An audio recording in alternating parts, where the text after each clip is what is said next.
Hello and welcome to FI Live. It's been a while since we've done a live stream, but I'm really happy that we are live streaming today. I am Susan Choi, the digital media director of the Food Institute. Don't forget to always check foodinstitute.com for all the latest in trends, data and analysis, insights, everything in the food and beverage industry.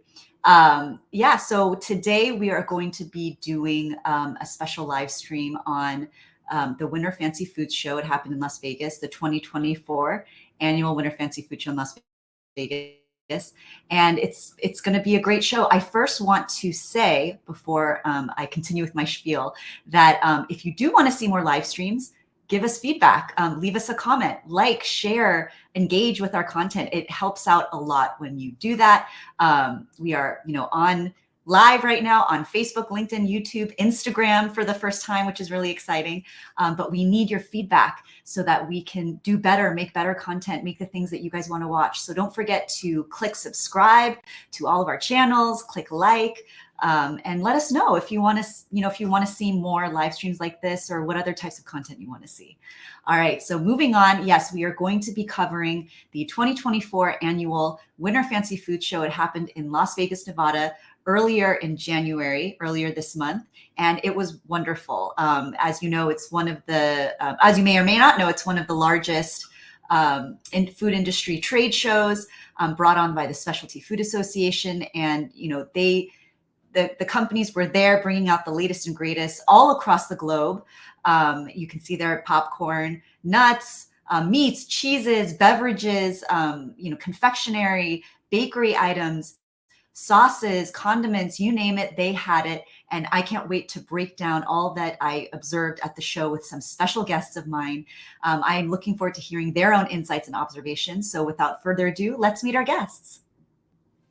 Sydnee Breuer is a veteran executive in the Los Angeles commercial finance industry with more than 30 years of experience in factoring and alternative financing. At Rosenthal, Sydnee oversees new business for the West Coast region and is skilled at developing relationships with middle market companies across a range of industries. She joined the company in 2009 as one of the earliest West Coast employees and was instrumental in launching the firm's Los Angeles office. Ying adds 20 years of experience in factoring and commercial finance to her role as SVP Director. So sorry about that. We had a last minute change. We did have Ying of Rosenthal and Rosenthal Inc. as our another guest, but unfortunately she lost her voice, so she was not able to be there today. And I'm going to take you behind the scenes of the Food Institute. I tried to fix our the guest intro video that I had lovingly and painstakingly crafted, but I failed to, as you could see, correct that mistake. So I'm going to intro the lovely Victoria Ho myself. She's the founder of Sherpa CPG. It's an amazing company that helps other, CPG brands, get on their way, and she walks them through various challenges of putting out a CPG brand. And she knows, because she's been there, she has experience running a CPG brand, and she knows all about things like product development, marketing, manufacturing, all the topics. She has all the knowledge. She's also a board member of the Specialty Food Association, and she's a member of Included, which is a collective of BIPOC CPG founders and owners, and they're there to advocate for a diverse collection of voices within the CPG environment. So welcome, Victoria. Thank you for joining me, and thank you also, Sydnee, for joining me. Thank you for having me. All right, so let's get started. The 2024 annual Winter Fancy Food Show in Las Vegas. It was, as usual, it was a whirlwind of all sorts of different specialty goods, lots of different types of products, a lot of innovation I saw. Victoria, let's start with you. What were your overall thoughts? And full disclaimer, you are a board member of the SFA, so just want to put that out there to our audience. But still, I'm sure you will give us your own insights as a professional. So what did you think of this year's show?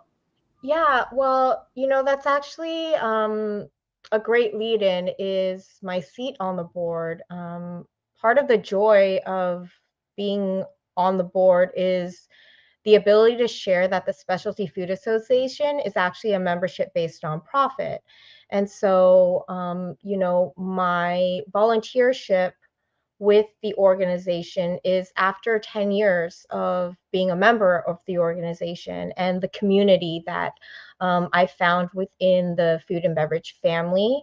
And, you know, as sort of an intangible takeaway, I'm sure anyone that went to the Fancy Food Show felt that energy of, you know, innovation, of discovery, and really a fellowship. You know, we see each other maybe, you know, 2 or 3 times a year at these shows, and yet the relationships are very real. People are catching up with each other, and truly, you know, surviving the world of CPG. To see your friends and colleagues year after year is a pretty significant milestone in any young brand. I will say takeaways as far as innovation.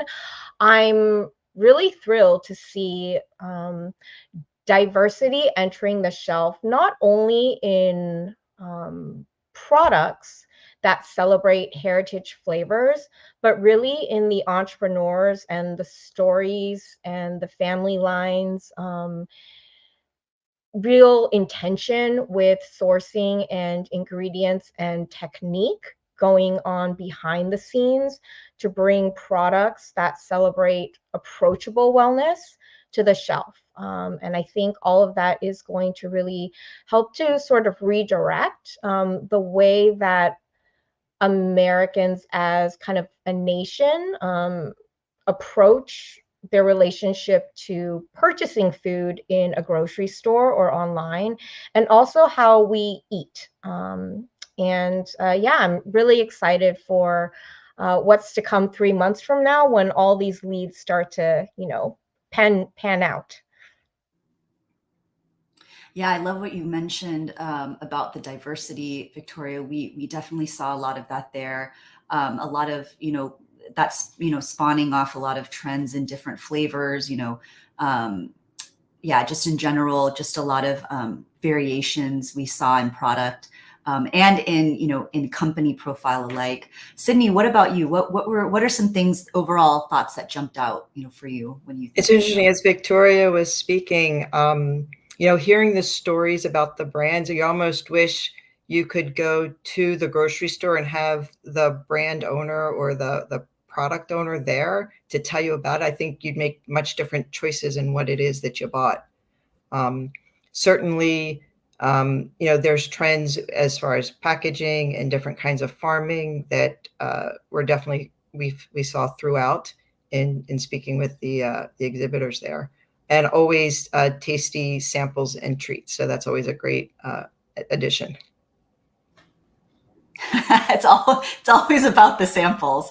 I mean, that I feel like now that I've been to a couple of these shows, it's like you can tell who's a first timer and you can tell who's like a buyer, and like it's like their 40 millionth show, because like the first timers are so excited and they're like, I gotta try this, I gotta try that, and they got like a full bag. And then, you know, you can tell, you know, people who are like, they're a distributor buyer and they're just like plodding along. They're like, all right, well, what's your, you know, like, and what's your reach right now? And are you DTC, or, you know, like throwing out the lingo, right?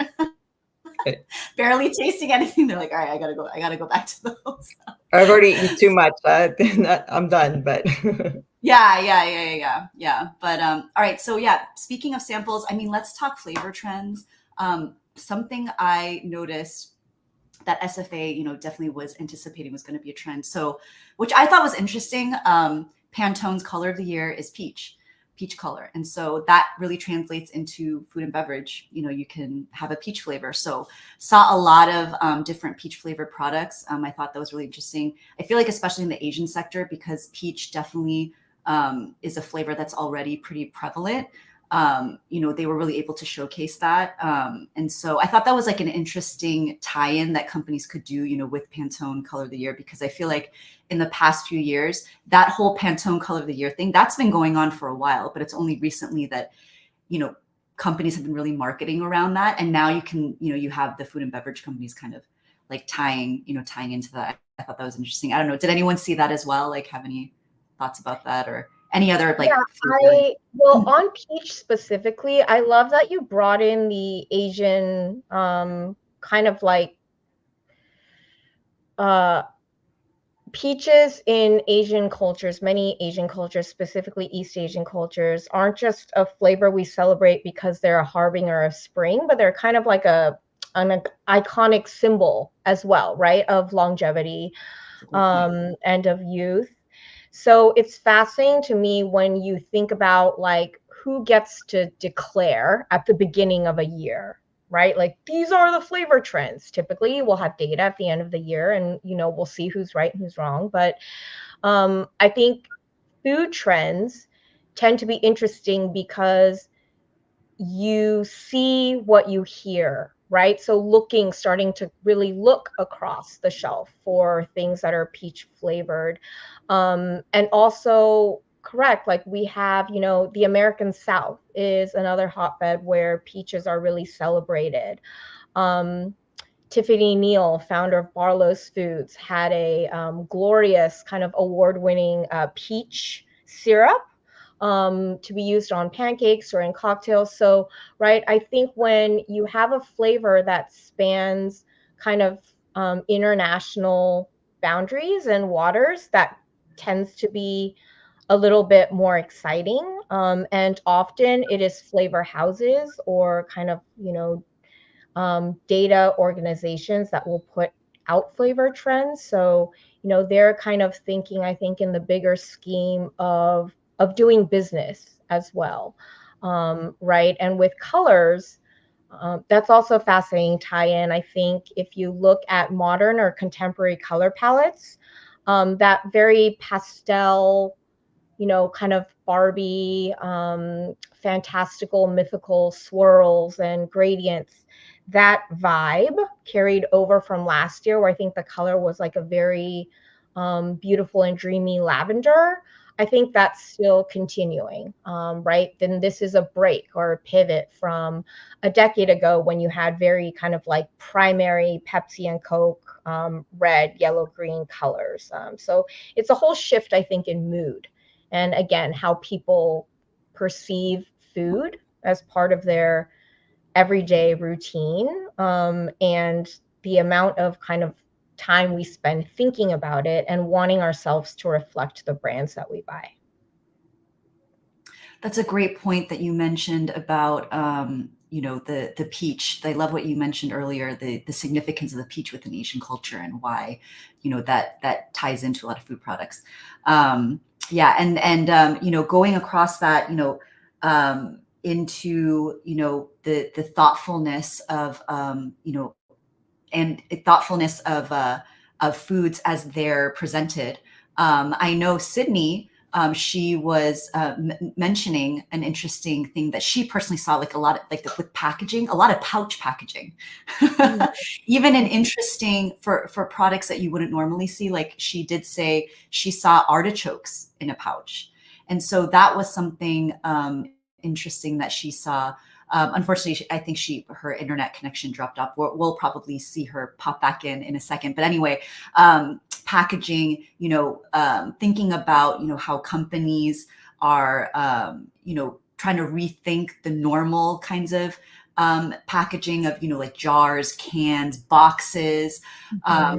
Victoria, from your perspective, especially as a consultant guiding other CPG brands and in your own experience running CPG, is that something that's new, like rethinking packaging, given, things like supply chain issues, things like, raw materials issues, are more companies having to, and would you also recommend like, hey, think about, things like packaging and deviating from the norm of, what products are, usually, coming in?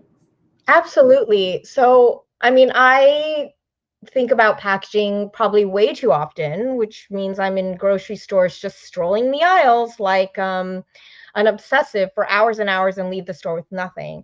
But I love that you brought up pouches because that particular format, right? If you think about everything that goes on a package, you have the construction of the packaging, which is the format, the actual shape that it comes in. There's so many factors that go into why there is such a rise in pouches, and Sydney's definitely not wrong.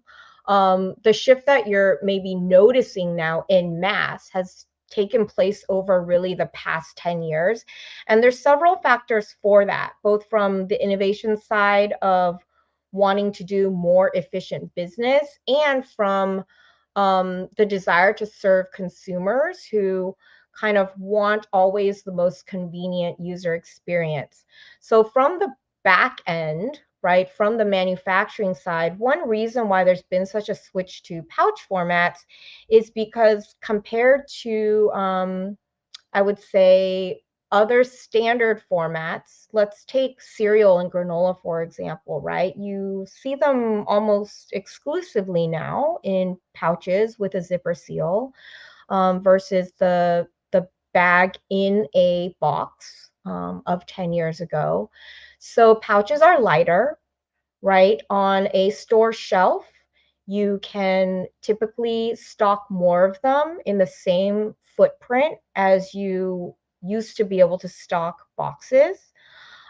Making them lighter and also kind of more malleable within a master case, right? Which is how manufacturers will ship products to distribution centers and to retailers on a pallet, means that you can get more pouches in the same amount of carton space, thereby saving maybe on freight or on shipping cost, which in, zooming out to a bigger picture, if you are a brand that has a pillar of sustainability, right, you're looking at your carbon footprint, your emissions, anything that's lighter, faster, cheaper to ship will also really kind of, be a little bit more gentle on the planet, and helps also, I think, feed the consumer demand for less extraneous packaging, right? Like, why do a bag in another box, maybe in a kind of another overwrap, when you can just do one pouch that maybe has stronger barrier properties, right? And get rid of all the extra packaging. Barrier properties is also a thing. As technology grows in innovation on the ingredient side, film producers, right? Producers of the materials that make our packaging are also improving their technology year by year. And so, the air and the light properties, barrier properties of pouch film have improved over the years. And so, you can get stronger film while still keeping that kind of single pouch format. And, lastly, I think pouches have been very common in Asian countries and in Europe for many, many years. And as kind of the world becomes smaller and certain supply chains or equipment become more prevalent in every country, I think we're seeing, a lot more cost-effective ways to produce high quality, sharp photography and after effects like a spot gloss, a satin matte finish. Those those details that really engage consumers, make something kind of pop off a shelf. Those are becoming far more cost effective for small manufacturers to take advantage of. And so when you have that gorgeous billboard to work with, chances are you'll take it to make a difference for your brand. All right, and we have Sydnee back. Welcome back, Sydnee. Hey, thank you. I was in the internet black hole, right? No problem. So we have been, Victoria's been waxing poetic, so to speak, making a lot of good points on a topic that you brought up, the pouch packaging, which I thought was very astute. Can you share your own additional insights on that? I found, the pouches, as Victoria was speaking, certainly seem to be better quality than the pouches of old. Certainly, those that had like the marinated olives in them with very little of the juice or the brine in there. They tasted very fresh, and it was a seemingly stronger packaging. We also spoke with someone who they had vegetables that they were steaming in the pouch. The problem that they were coming against is it wasn't a resealable pouch, but now there's a new technology and the plastic resealable piece that now they're able to make it resealable. So as Victoria was saying, there's certainly a lot of innovation. Graphics certainly look much better, and it's certainly easier to carry around a pouch, and you don't have to worry about breakage with a glass jar, and the taste of a tin can. So I think the packaging in the pouches is a welcome addition. All right, yeah, thanks for sharing that. Let's continue with food trends in general. Sydnee, we'll keep going with you. You know, what was another, you know, trend, like food trend, flavor trend, anything that, you know, anything else that you found jumped We out did seem to see a lot of boba products, but not the typical tapioca boba that you put in your drink. There were bursting bobas, and candy boba. So that was definitely a new trend that I hadn't seen before.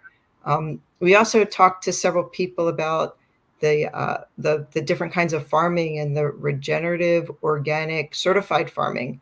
I'm certainly no farming expert, but sounds like that's much better for the planet. So in addition to the pouches and the better for the planet, less packaging, hopefully if we can have a biodiverse soil and take care of the ground, that's helpful too. Yeah, definitely. Just saw a little bit of Snacktivist there. That was a regenerative company. That's definitely been, I think, in the spotlight, right, Victoria? This kind of the regenerative movement. It's not, you know, super popular yet, but I think there's become more exposure about that. If I'm correct, you can pretty much define it as, you know, the practice of it's kind of like net positive farming. You know, as opposed to net zero. That was how it was described to me. You're in your practices, you're engaging in practices that are good for the environment. Not merely you're not doing anything bad to it, but you're not doing anything good to it, like net zero. But it's like you're leaving the environment better than when you left it. So that's definitely an interesting thing that I'm seeing. You know, Victoria, what about you? What was another food trend that you noticed personally at the show that stuck out to you? Yeah, well, I just want to, uh, double click on the boba there, and I think that says, even if you take away flavor, I think it shows that the American palate certainly is coming around to the idea of different textures. Boba's always kind of just been about a texture thing, right? And kind of in unexpected places. So texture in drinks or snacks or bars or soft cakes, just something kind of fun and different. To diversify the experience of eating something that kind of happens in your mouth. And regenerative ag, I'm so glad you brought that up as well, because, going kind of all the way back, tracing the history of our country back to indigenous and Native American cultures, like a lot of that early, wouldn't even really call it farming, but nurturing the earth in order to also harvest from it has been a long-standing tradition in many cultures. And I think that as manufacturing companies, particularly brands, start to really embrace the power that they can have to make impact not only on American health, but on the health of the planet. They're looking not only for ingredients, meaning vendors that have, healthy agricultural practices, but also really seeing how products that they make can actually increase the visibility and the approachability of regenerative ingredients to consumers. And you see that a lot with upcycled foods as well, right? Combating food waste. So this is, in a way, combating food waste, but also climate change, which is an issue that we all must face. As far as trends that I saw personally, I think there's something in the water now with salt and spices.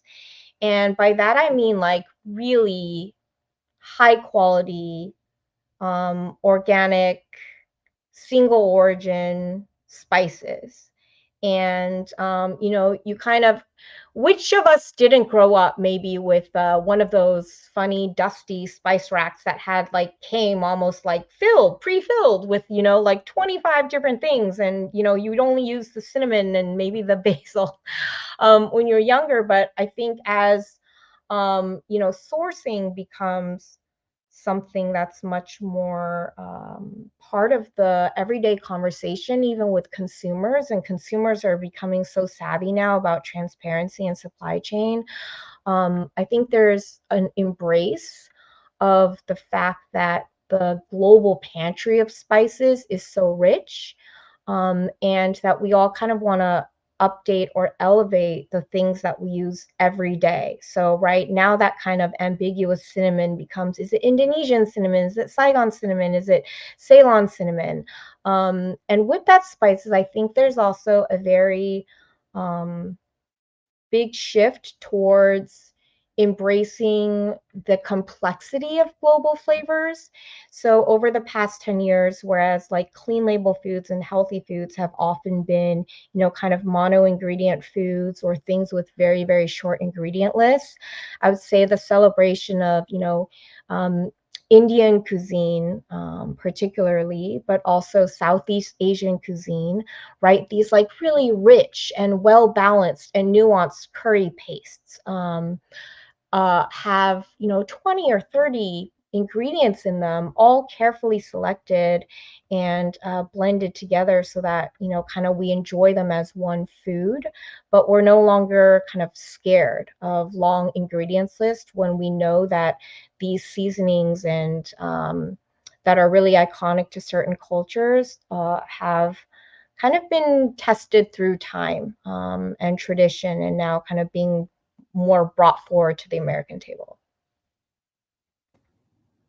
All right, thanks for those insights, Victoria and Sydney. I just want to take a quick pause to shine a spotlight on the sponsor for this live stream, Rosenthal and Rosenthal Inc. It is the country's largest privately held factor and finance firm, and it's a third-generation family-owned business. They have more than 85 years of industry experience. They specialize in providing personalized service, credit protection, and flexible lending to small and middle market clients across a broad range of industries, including food and beverage, with loans ranging from $500,000 to $30 million plus. For more information, you can visit rosenthalinc.com.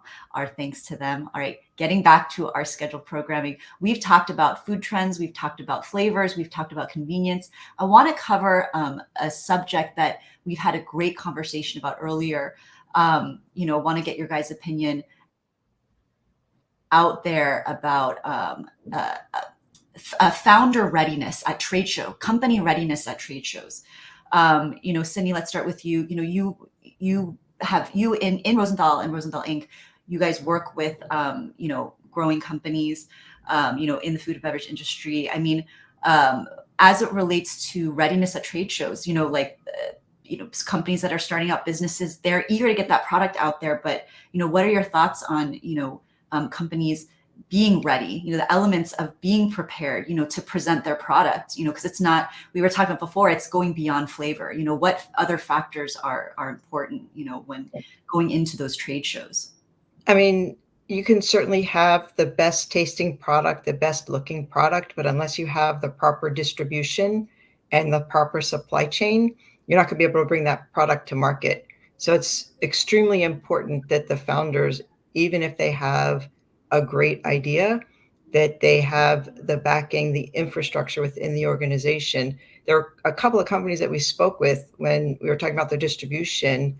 Certainly they were early stage, that they didn't have distribution yet set up. So I think it might be a little short-sighted to go to a trade show with samples and product without having any distribution, because how do you then get it into the hands of your consumer? And certainly a lot of people have online, but again, you still need certain distribution. You need to figure out, do you want to go Amazon? There's several different ways to sell on Amazon. You know, distribution, do you want to be in the specialty grocery chain? Do you want to have sites bigger? So you need all of those kind of put into place, or at least thinking about them so that you're ready to go when you do get that order. Yeah, it makes a lot of sense. Victoria, I definitely want to hear from you about this as well. As a board member of SFA, are you seeing like what kind of trend are you seeing in terms of companies that do want to show, at shows like Fancy Food? But are they ready? Are they prepared? Are they at that level yet? And what are your general thoughts on this? Yeah, I mean, I love hearing Sydnee's thoughts because, preach to the choir and definitely being prepared at a trade show to do business at a certain level often requires having distribution set up. I think the challenge for many brands in the emerging or startup space is that there's a bit of a chicken and egg or a cat and mouse game, right? Many distributors will demand or require that you have purchase orders pending from a set number of accounts, or you have an anchor retailer ready to bring you in before they're willing to take the risk to bring you into their distribution centers. On the other hand, you have many retailers, independent retailers as well as regional chains who say that they will only work with certain distributors. So until you're listed with that distributor, they will not bring you onto their shelf. And the brands are kind of stuck there going like, well, where do I turn? So, taking that conversation kind of off to the side, I think one area that the Specialty Food Association is really honing in on is at this early stage, when you are a brand that has a wonderful product, your packaging is fantastic, has gotten great feedback from actual consumers, it's compliant, you have a healthy financial runway, and you have a 5-year plan for how you want to grow, what is the next step? And that next step for many brands is I need to be in the room to be discovered, right? I need buyers and decision makers, the gatekeepers of consumer purchasing dollars. I need them to find me, to know I exist, to see me, and to start to recognize that like I am a brand they want on their shelf. So kind of doing that homework to make sure that you understand the language of doing business at scale, even if you're not yet in distribution, is vital. Learning from peers that have been there, or again, even now, Google is a wonderful resource, as well as agencies or accelerators, incubators, communities like Included, Naturally Networked, Startup CPG, and others that and specialty food associations, incredible vault of educational materials and webinars as well. There are so many pillars that you can make sure are sturdy so that you have a foundation to enter a food show and really understand what buyers are looking for and have answers to those ready. Doesn't mean you need to be in business, but to be ready to do business, to understand the conversations that you will be having, I think are vital. And definitely, if I can give advice to any brand that is seeking to exhibit at a trade show, is to not keep your brand private, not kind of hold on to all the eggs in that basket and launch it at a trade show. You definitely want to get feedback from seasoned experts in the field, other entrepreneurs, the community of CPG, to validate some of your thoughts. Like the whole point is to sell more products. So kind of holding on to it secretively usually doesn't do you any favors. You want to be found so that you can correct mistakes, or catch typos, or kind of redirect your messaging before you get onto the national stage. All right, thanks for that. We have some comments here, some questions, which is exciting. Let's bring those by. Also, a reminder for all of you out there watching live, please comment, ask a question. We will answer it on the spot. So let's bring up Brian Choi's question.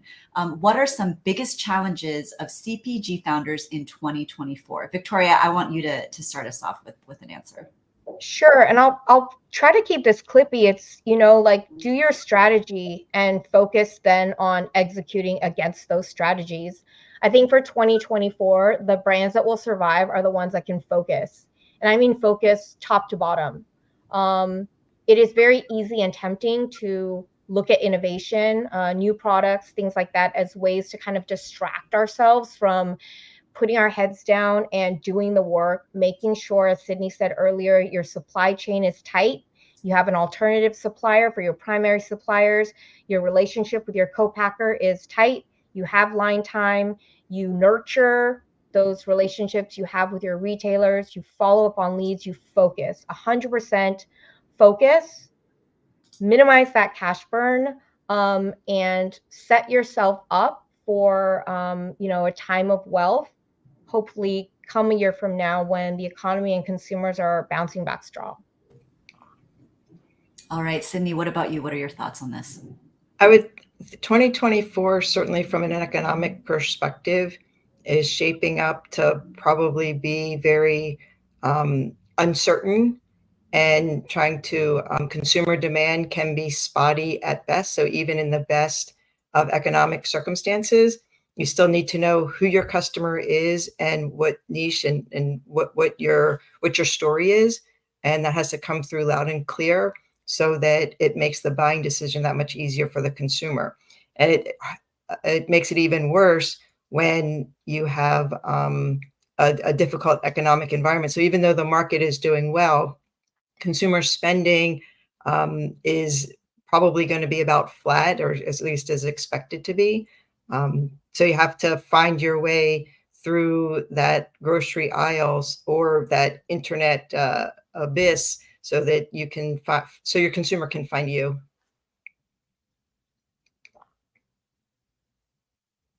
For that, Sydnee. All right, let's move on to another question we have from Lloyd Ashiro. Lloyd, I truly apologize if I mispronounced your name.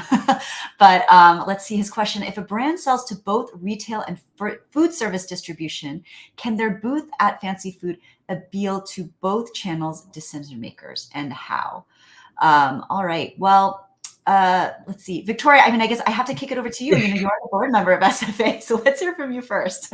No, absolutely. And thanks for this great question, Lloyd. Not just as a board member, but having worked with many brands myself who actually serve both channels. And I'm glad you're bringing channel strategy into the chat as well, because, as Sydnee said, being able to create for yourself a healthy financial runway is vital. And part of that is being able to diversify the same beautiful product that is your flagship across multiple channels.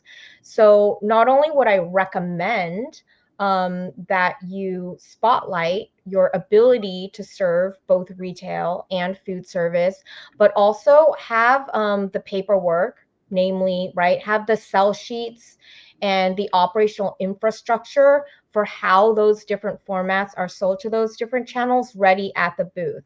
And step one begins with just letting those buyers know that you serve their channel. And those are, different buyers, even within, let's say, the same grocery store. If they have a prepared food section, but they also have, your product lives in center store, you can serve both. Or you have, the restaurant quick service buyers coming around as well. Food service also covers.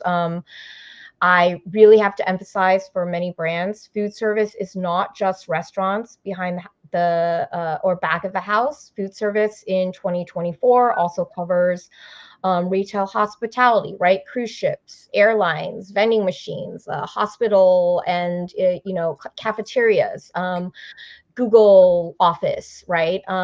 So it is a lot more than just product in bulk, but definitely making sure that you have a sell sheet with specific information on how your product arrives into that channel, whether it's a bulk pack with a label or, a more beautiful consumer packaging with the right messaging on it, and having pricing, right? Separate pricing ready and validated by your financial director or your CFO, that you're making your margins on the food service sector and the retail sector. The pricing will definitely be different.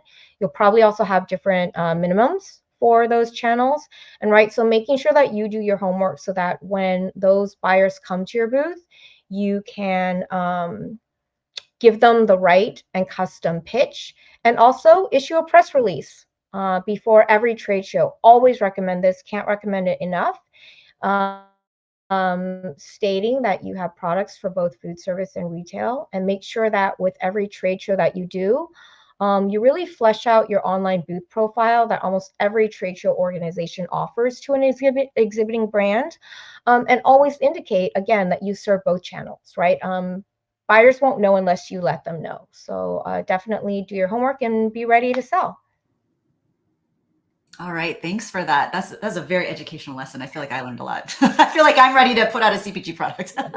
Me too, never having had a booth at a trade show, only walking them, I agree. Sydnee, would love to hear your thoughts about this too. As serving yourself at Rosenthal, small businesses, middle market clients in the food and beverage industry. What would be your advice to someone who has those similar issues? How they should market themselves at their booth, at trade shows like the Sydnee Fits of that. What are some of your thoughts? I mean, unfortunately, Victoria was very eloquent about it, and not being a trade show attendee. You just have to let people know that you're there, and that's what you offer. Don't expect that people are going to ask you. So it should be maybe perhaps through signage, and as Victoria said, press release so that they can find you when you're there. Absolutely. All right, let's move on to another topic that I found very interesting. Didn't see as much, at least in my eyes, didn't see as much of a plant-based presence. It maybe a little bit reflecting on, a downward trend that we have been seeing, in the past few years. We know that many, plant-based companies have been struggling, declaring bankruptcy, finding, alternative forms of funding to just continue. There were some interesting observations that I made at the show. For example, there was the Sobos dumpling business that was at the Included Pavilion, which I really enjoyed. They had tasty dumplings, and it was only at the end of their spiel that they were saying, "Oh, and we're plant-based." And I was like, "Oh, but wouldn't you, mention that right up front? That used to be part of the pitch up front. Like even just earlier, like at the summer show, I would hear a lot of people being like, "Well, we're plant-based, first of all." But I remember the founder saying, actually, we want to focus on flavor. We want to, let people know that we're a delicious product first. And so, Sydnee, would love to hear your own thoughts about, what about you and seeing? Did you see plant-based yourself? Did you see a lack? What are your thoughts about this topic? I absolutely agree that there wasn't as much of an emphasis on that plant-based product. I think in the news, and not to call any of the early adopters out, some of the early plant-based was not necessarily good for you from a health perspective. And if you read that ingredient list, it proved to be true. So maybe that cast a shadow over plant-based as not necessarily being as good for you as the original meat product. So there needs to be an alternative for those who are vegetarian or vegan to have product that's good for you and tasty. So yes, I definitely did not see as much emphasis on the plant-based from those exhibitors. Right. Victoria, what about you? Would love to hear your thoughts about, what is, little anecdotes like with Sobos Foods, like what is that a reflection of, from your eyes about, where plant-based stands right now in the food industry at large, not only in CPG? Yeah, such a many tentacled topic, but I think Sobo Foods is a fantastic example of intention within a brand.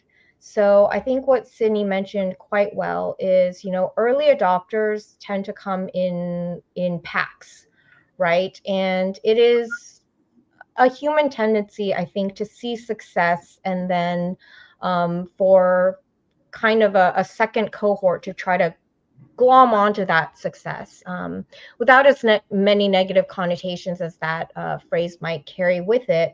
But right, we want to emulate it. We think we can get a sliver of that pie.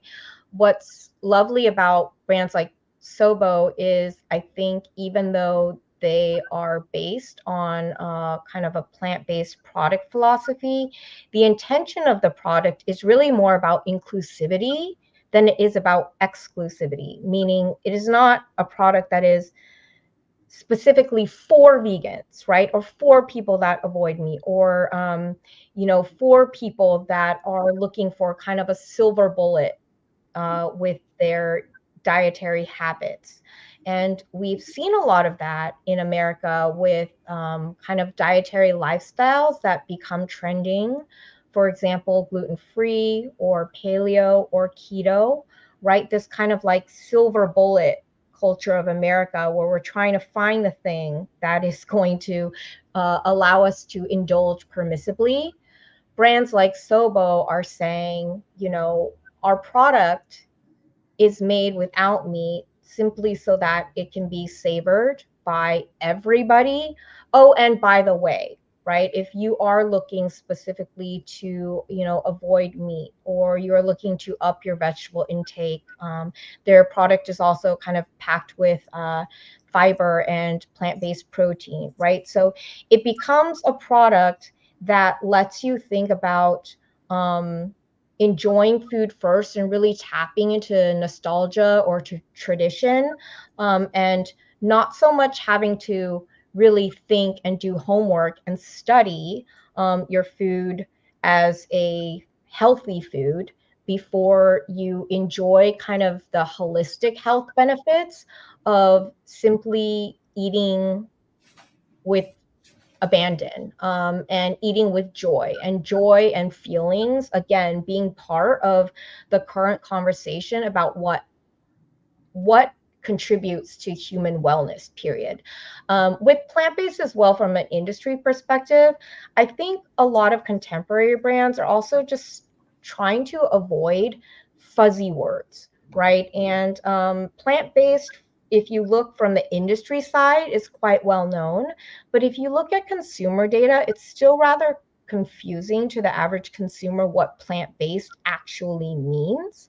And part again of the fun of walking the fancy food show versus other food shows is that I think there's less vilification of dairy, of eggs, right? Especially when you have grass-fed dairy or cage-free eggs, and everything, organic, products like organic ghee, right? There's more of a celebration of food altogether from any source if it's clean and it's sourced with intention, and many more brands really celebrating a flexitarian lifestyle and simply trying to make food that is much more inclusive to a blended family with mixed eating patterns than catering specifically to a dietary lifestyle.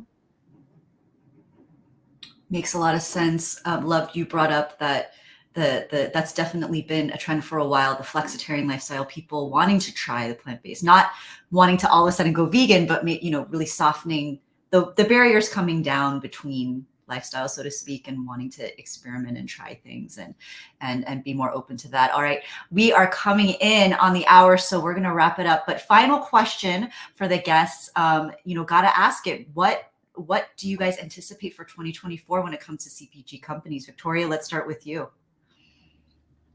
Oh gosh.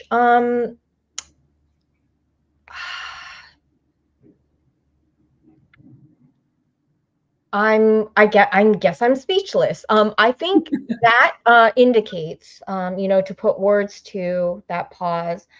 I think my inability to articulate one thing off the top of my mind just shows excitement. I think for CPG companies from a consumer standpoint, I think it will continue to kind of be a playground for consumers. You have a lot of brands, I think, really starting to understand that in order to succeed in the CPG world, you have to bring more than product, you have to bring more than passion. Flavor and product is always going to be first. When nobody else is watching, you look into a consumer's basket and see what they buy. It's the things that they think taste good. And I think that a lot of brands are taking on the task that, yes, my product has to be good. It has to taste good. But beyond that, as a company, I need to bring something else to the table. And so I feel like brands are really understanding the challenge of the fact that they use an incredible amount of resources to really create their product, no matter what it is. And there's a responsibility to kind of give back in impact in some way. And no matter kind of what that way is, that is creating a larger sense of community. So, you know, I feel very positive about that. That the people behind the scenes that are making our food are also, you know, striving to become good stewards of the earth that we all share, and you know that flavors and cultures are adventure, excitement, and discovery are kind of crossing lines to bring everyone together at one table. Excellent. Thank you for that, Victoria. Okay, Sydnee, tell us from that lending context. You know, finances have been, you know, a struggle for you know, for many, both in B2B, you know, consumer standpoint as well. Just, you know, our economy right now has been a challenge. What can, you know, in B2B context, what can CPG companies expect when it comes to lending? You know, your thoughts, any guidance on that in 2024? So there seems to be, it's well noted, a big divide between the haves and the have-nots, and it seems to be getting even bigger. So you compete on, if you compete on price, it's kind of the lowest common denominator, so you have to be careful. But that certainly appeals to a certain segment of the market. But from a financial perspective, you know, there's a lot of regulation in CPG. There's a lot of, you know, doing in different states. So you need to be careful and monitoring to make sure that you don't run afoul of the laws in different states. And certainly financing, again, I spoke before about the cautiously optimistic, I guess, economic environment. Certainly inflation has been moderated. So there's talk of interest rates perhaps coming down from the Fed, which hopefully will give people a few extra dollars in their pocket so they can go and spend it, but not unwisely and not borrowing too much money. But in consumer products, you know, it's a double-edged sword. You want people to buy your product, but you also want, you know, the saving rate and the consumer to be intentioned about what they're buying and not just buy to accumulate product. So it's definitely going to be a challenge, I think, in 2024. But in any economy, no matter what it is, there's always bright spots. So having the right product at the right price in the right venue and in the right distribution channel, I think, is going to be more important than ever, as well as, you know, controlling inventory levels and certainly costs and expenses in the company so that you can run a profitable operation. Definitely cautious optimism. That's the key phrase I'm taking away from that. Thank you, Sydnee. All right, our special guest, thank you so much for joining me, Sydnee Breuer of Rosenthal and Rosenthal Inc., Victoria Ho of Sherpa CPG. You can find out more about her company at sherpacpg.com. Thanks to you both ladies for your time. And as always, special appreciation for our sponsor, Rosenthal and Rosenthal Inc. Please visit rosenthalinc.com for more. All right, everyone, thank you so much for joining us. Until next time, take care.